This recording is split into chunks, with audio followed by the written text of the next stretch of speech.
আতংকমুক্ত বানমুক্ত গৰুখুটি বহুমুখী কৃষি প্ৰকল্প গৰুখুটিত এতিয়া সন্দেহজনক লোকৰ দপদপনি নাই আছে খিলঞ্জীয়া অসমীয়াৰ প্ৰভুত্ব আৰু দপদপনি গৰুখুটি বহুমুখী কৃষি প্ৰকল্পৰ পঞ্চম বৰ্ষপূৰ্তি আৰু ভূমি পূজন অনুষ্ঠানত অংশগ্ৰহণ কৰি এই মন্তব্য প্ৰকল্পৰ অধ্যক্ষ পদ্ম হাজৰিকাৰ গৰুখুটি বহুমুখী কৃষি প্ৰকল্পত নিজে ট্ৰেক্টৰ চলাই বীজ ৰোপণ কৰি শুভাৰম্ভণি কৰে পদ্ম হাজৰিকাই বৰ্ষপূৰ্তি অনুষ্ঠানত উপস্থিত থাকে চিপাঝাৰ সমষ্টিৰ বিধায়ক ডক্টৰ পৰমানন্দ ৰাজবংশী পঞ্চম বৰ্ষপূৰ্তি উপলক্ষে পদ্ম হাজৰিকাই এখন সংবাদমেল সম্বোধন কৰে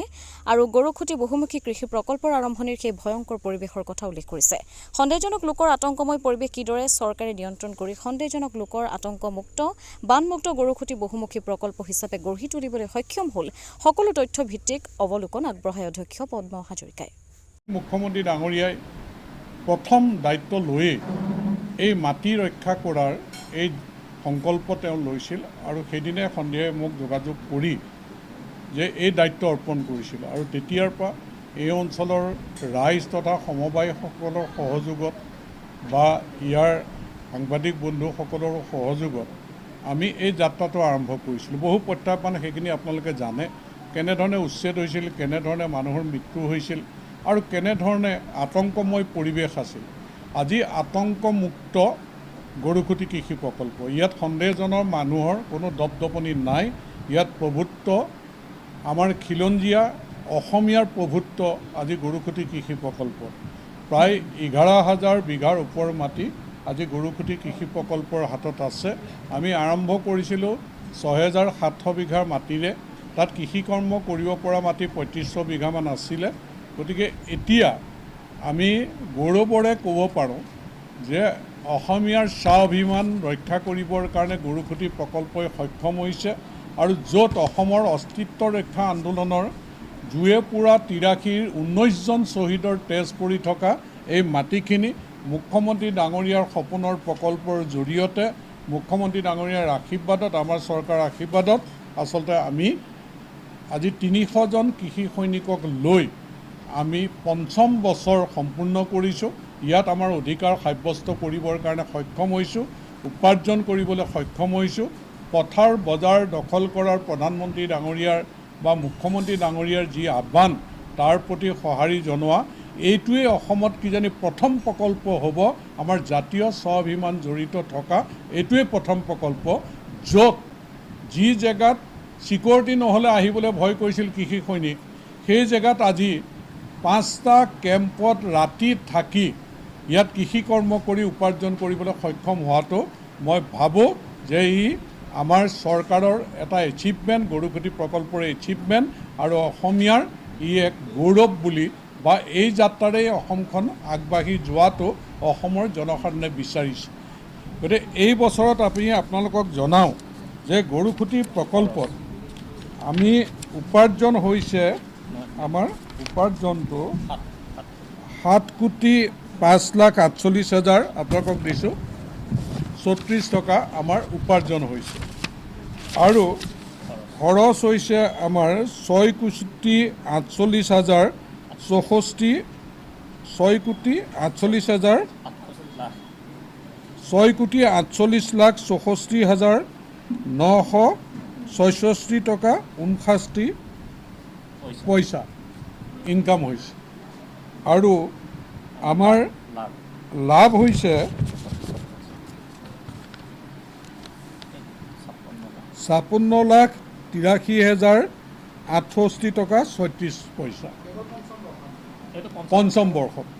গতিকে পঞ্চম বৰ্ষত আমি লাভ কৰিবলৈ গোটেই আমি এছেটো ক্ৰয় কৰিছোঁ আমি গোটেই খৰচ পাতি কৰি আমি 56,83,068 টকা 36 পইচা লাভ কৰিবলৈ সক্ষম হৈছোঁ আৰু ইলেকশ্যনৰ সময়ত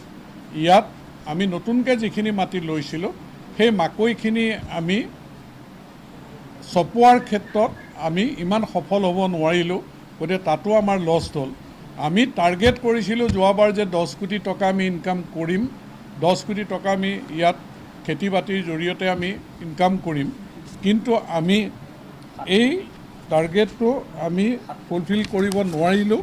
যে আমি 7,05,48,034 টকা 95 পইচা আমি ইনকাম কৰিবলৈ সক্ষম হ'লোঁ আৰু লাভৰ কথাটো আপোনালোকক অৱগত কৰিলোঁ। গতিকে এতিয়া আমাৰ গৰুখুঁটি প্ৰকল্পত 11,000 বিঘাৰ ওপৰ মাটি আমাৰ গৰুখুঁটি প্ৰকল্পৰ হাতত আজিৰ দিনটোত আমাৰ দখলত আছে আৰু আমাৰ কৃষি সৈনিকসকলে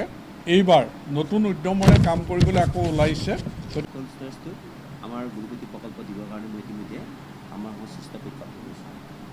আৰু কিবা কিবি মানে যিহেতু আহি থাকে আপোনালোকে জানেই যে আমাৰ মানে MLA-লৈকে কিবা কিবি অফাৰ আহিলে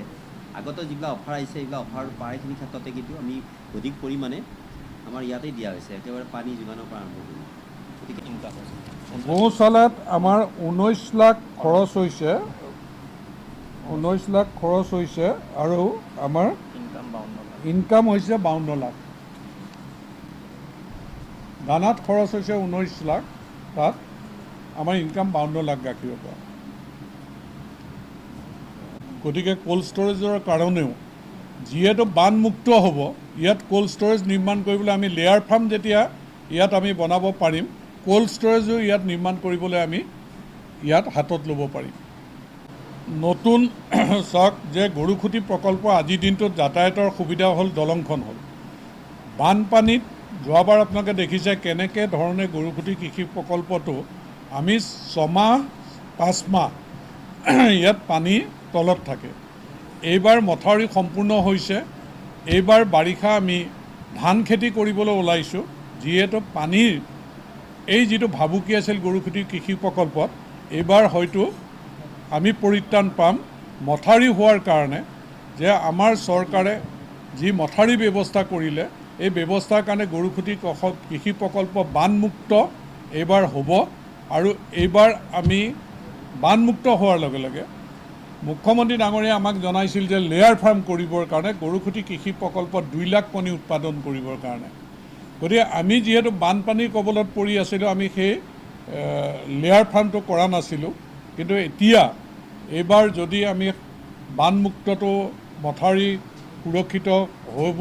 এই কথাটো আমি দেখা পাম। গতিকে এইবাৰ লেয়াৰ যিটো আহ্বান জনাইছিল, আমি 2 লাখ লেয়াৰ ফাৰ্ম এখন কৰিবৰ কাৰণে গৰুখুঁটি কৃষি প্ৰকল্পই হাতত ল'ব। তাৰোপৰি হৰ্টিকালচাৰৰ ক্ষেত্ৰতো তেনেকৈ এইবাৰ কিছু আঁচনি লোৱা যাব। চাওক, আমাৰ চৰকাৰৰ ফালৰ পৰা মুখ্যমন্ত্ৰী ডাঙৰীয়াই আপোনালোকক কৈছে যে যিবিলাক বেদখল আছে চৰকাৰী ভূমি উচ্ছেদ কৰা হ'ব, আৰু মাজে মাজে উচ্ছেদ কৰি আছে আৰু গতি ত্বৰান্বিত হ'ব। আমাৰ এতিয়া বাজেট অধিৱেশন চলি আছে। মই আশা কৰোঁ, বাৰিষাও অকণ প্ৰব্লেম আছে, এই বাৰিষাৰ পিছতে মুখ্যমন্ত্ৰী ডাঙৰীয়াই যেনেধৰণে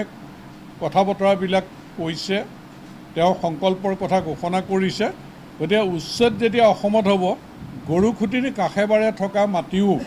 বেদখলকাৰীৰ হাতত যিখিনি আছে সেইখিনি উচ্ছেদ হ'ব। আৰু উচ্ছেদিত মাটি গৰুখুঁটি কৃষি প্ৰকল্পৰ সকলোৱে আশা কৰে যে উচ্ছেদিত মাটি গৰুখুঁটি কৃষি প্ৰকল্পৰ সম্প্ৰসাৰণ হ'ব বুলি। গতিকে সেই আবেদন মুখ্যমন্ত্ৰী ডাঙৰীয়ালৈ সকলোৰে থাকিব। 2000 টকা দৰমহা আমি বঢ়াই দিছিলোঁ, প্ৰতি কৃষি সৈনিকক বঢ়াই দিছিলোঁ যোৱাবাৰ। মানে সেই 2000 টকা বৰ্ধিত দৰমহা এতিয়া আমি দি আছোঁ, একেখিনি ইনকামৰ পৰা একে ইনকামৰ পৰাই আমি দি আছোঁ।